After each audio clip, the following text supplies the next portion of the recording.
갈등을 이제 조금 더 부추기는 측면이 있다. 본인이 워낙 똑똑했고 그렇지. 하버드가 웬 말이야. 이제 내가 노력해보니까 잘 되더라. 그렇지. 어떠한 측정도 결국은 정답이라는 게 없다. 입당하실래요?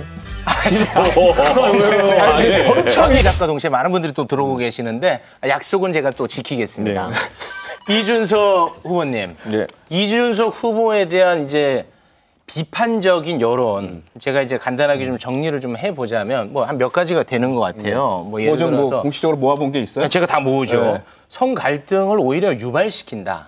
그리고 예의가 너무 없다. 그리고 무선 경험이 없다. 그리고 능력 제일주의다. 뭐 이런 것들인데 이 중에서 오늘 저 해명할 수 있는 부분이 몇 개나 있습니까? 그냥 앞에 있는 거 그냥 열거해 주셨던 거는 네. 약간 그 저희가 스타크래프트 하다가 지고 나면은 네. 게임 좀 뭐 같이 하네 이런 약간 느낌의 표현 비슷한 거고요. 네. 왜냐하면 혐오 발언 같은 것도 사실 제가 혐오 발언 딱히 뭘 했냐를 또 반문하면은 구체적인 사례가 나오지는 않아요. 혐오까지는 아니고 네. 그냥 갈등을 이제 조금 더 부추기는 측면이 있다. 뭐 이런 그러니까 거잖아요. 혐오는 아니고. 이건 거꾸로 약간 반전된 버전인데 음주운전을 한 것 같은데 술을 마신 정황은 없다 뭐 이런 거잖아요 지금. 그러니까 저는 그거는 제가 뭐 반박하기가 어렵다 사실. 네. 왠지 음주운전을 한 것 같은데 또 술을 마신 건 같지는 않다 이렇게 하면 제가 뭐라고 하겠습니까? 근데 이제 그 부분 능력 제일주의다 이 부분 얘기하면서 뭐 뭐라 붙여 빨리. 그러니까 사다리 걷어차기란 말씀 많이들 하잖아요. 그렇지. 이준석 본인은 그 할당 받아갖고 들어왔잖아. 할당 받아 들어왔는데 맞아. 왜 청년 할당제 없애야 되냐 이런 얘기를 왜 하냐. 제가 정치권에 있어서 할당의 수혜를 받은 적이 없는 게요. 비대위원은 어쨌든 선임할 때 할당이 없고요. 청년 30% 뭐 이런 게 없고요. 그렇기 때문에 비대위원은 박근혜 대통령이 영입할 때 본인 잘 되려고 영입한 거예요, 사실. 자신이 비대위원장으로서 비대위원회 꾸릴 때 좋아 보이게 하려고 그냥 이미지 영입한 쇄신 거고. 차원이었죠. 그리고 나서 이제 제가 활동하면서 예를 들어 할당제 제가 수혜를 받으려 그러면은 청년 비례대표 공천을 받거나 네. 아니면 제가 무슨 청년이라 가지고 단수 공천을 어디 가가지고 신청해가지고 바로 이제 받았다 이런 거거든요. 그런데 제가 처음에 공천 받을 때도 그랬고 결국 경쟁이 있었어요. 예, 그래가지고 면접 다 보고요. 들어가가지고 공천 받은 거기 때문에 그건 아닙니다. 그건. 대변인님 지나치게 지금 말을 잘해가지고 미치겠는데 좀 빨리 어떻게 해봐요. 네. 뭐 능력주의. 능력제일주의. 예, 이제 본인이 워낙 똑똑했고. 그렇지. 하버드가 웬 말이야. 이제 공부를 잘했기 때문에. 이런 분들이 대표적인 특징이 내가 노력해보니까 잘 되더라. 그렇지. 그러니까 너도 노력하면 그렇지, 맞아. 좋다 좋아. 라고 하는데 실제 인생이 그렇지 않은 그렇지 점이 않거든. 있고요. 근데 그거보다 더 중요한 것은 그러니까 우리나라가 이제 행정고시를 통해서 특히 그런데 이제 성적순으로 세워서 관료들이 운영하는 것 같지만 정치가 들어오는 것은 또 국민의 민심을 받아들여야 되는 그렇지. 측면이 있는 거거든요. 그래서 다양함이 필요한데 이것을 하나의 능력주의다 또는 이제 뭐 공정하게 하겠다라는 말을 하는 것은 결국은 그 중에서 가지고 있는 몇 가지 유전적인 요소, IQ라든지 끈기라든지 이런 것들에 의해서 좌지우지할 수 있기 때문에 그런 부분에서 앞으로 좀 유념을 해주셨으면 좋겠어요. 그러니까 주호영 대표마저도 후보마저도 신자유주의라고. 주호영이 말한 건 좀 어색했고. 신자유주의. 어색해서 비판하더만. 그 신자유주의 대표적인 분이 그 MB일 텐데 MB 하에서 승승장구하셨던 분이기 때문에 주 대표님이 저는 그때 차라리 MB에게 반기를 드셨으면 모르겠으나 저는 근데 이런 생각해요. 그러니까 결국에는 우리가 원래 뭐 샌델 책도 이렇게 갖고 오고 하는데 능력주의나 아니면 그 성과주의에 대해 가지고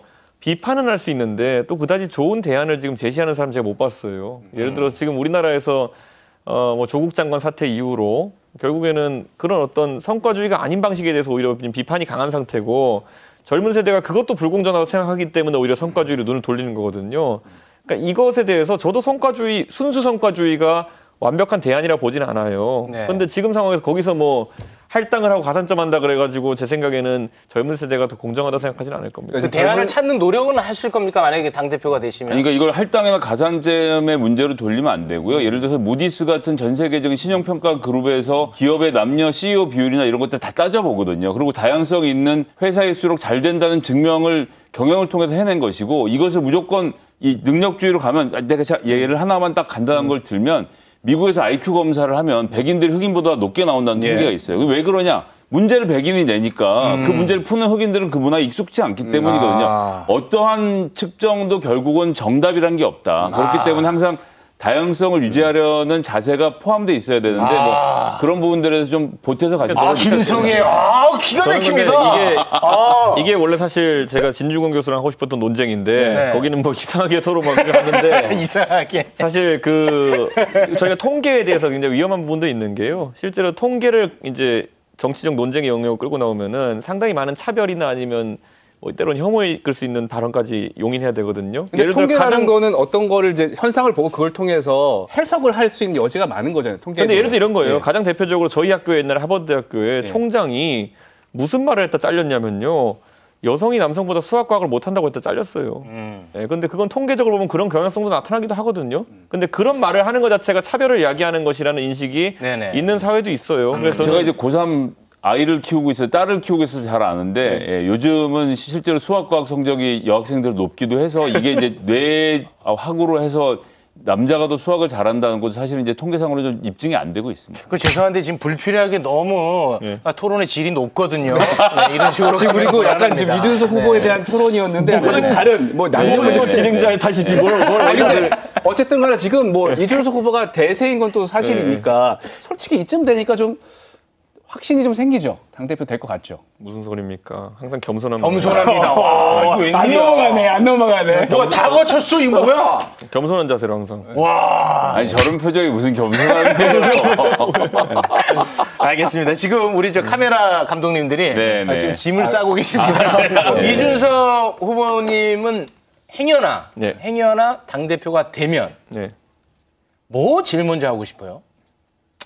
오늘 참 불미스러운 사건이 있어가지고 뭐 방송에서 뭐 저랑도 같이 방송 많이 하던 패널인데 뭐 천안함 관련해가지고 부적절한 발언이 있었다고 해가지고 제가 만약 당대표가 되면 첫 번째 행보는 바로 대전 현충원으로 가는 것으로 정했습니다. 그러니까 국가를 위해 희생한 사람들에 대해 가지고 과거에는 뭐 폐잔병이라는 발언을 쓰기도 하고 네네. 오늘은 천안함 함장에게 뭐 그 같이 승조원들을 수장시켰다라는 이제 표현까지 나왔는데 저는 국가를 위해 희생한 분들에 대해 가지고 항상 우리가 예우하는 그런 어떤 정당이 되고 국가가 됐으면 좋겠습니다. 자, 이 발언 들어보니까 윤석열 전 총장이 또 현충원 방문해서 이렇게 비슷한 맥락의 발언을 했는데 이것 좀 약간 코드 맞춘 거 아니냐. 근데 오늘 이제 만나셨죠. 돌변 상황이 좀 있었으니까요. 오늘 또 제가 그래서 그 천안함 생존 장병분이랑 또 방금 통화를 이제 하고 왔는데 굉장히 마음 아파하십니다. 그래서 저는 뭐 민주당 측에서도 그 문제에 대해 가지고는 확실한 입장을 밝혔으면 좋겠고 대통령께서 천안함은 북한의 소행이라고 이미 밝히셨고 네네네. 그렇기 때문에 저는 북한이 공격한 것에 희생된 우리 장병들은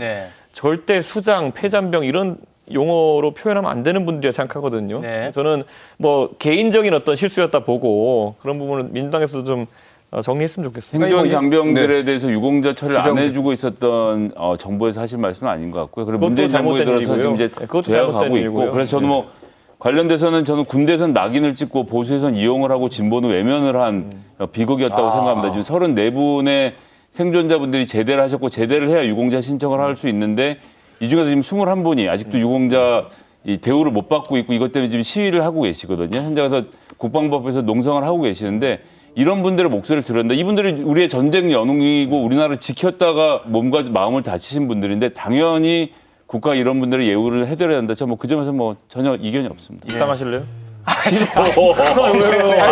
참 일단 얘기를 하고 그러니까. 아니 너무 국가관이 뚜렷하신 죄송한데 그 당 대변인인데 그 모욕감을 느껴요. 아니 저렇게 국가관이 뚜렷한 분이 어떻게 어두운 곳에 저렇게 국가관이 안 뚜렷한 정당에서 나라를 팔아먹었지 않습니까? 그 다음에 못까지. 얘기를 듣다 보니까 계속해서 토론을 하고 싶은데 저희 지금 이제 진짜 가립니다. 진짜 카메라 감독님들이 지금 짐을 싸느라고. 진짜 죄송합니다. 끝으로 하나만. 이제 다 이번 주 금요일이면 이제 결과 나오잖아요. 이제 이준석 대표가 되느냐, 아니면 이준석 이제 당원이 되느냐 갈림길에 있거든요. 대표 아니면 낭인이야.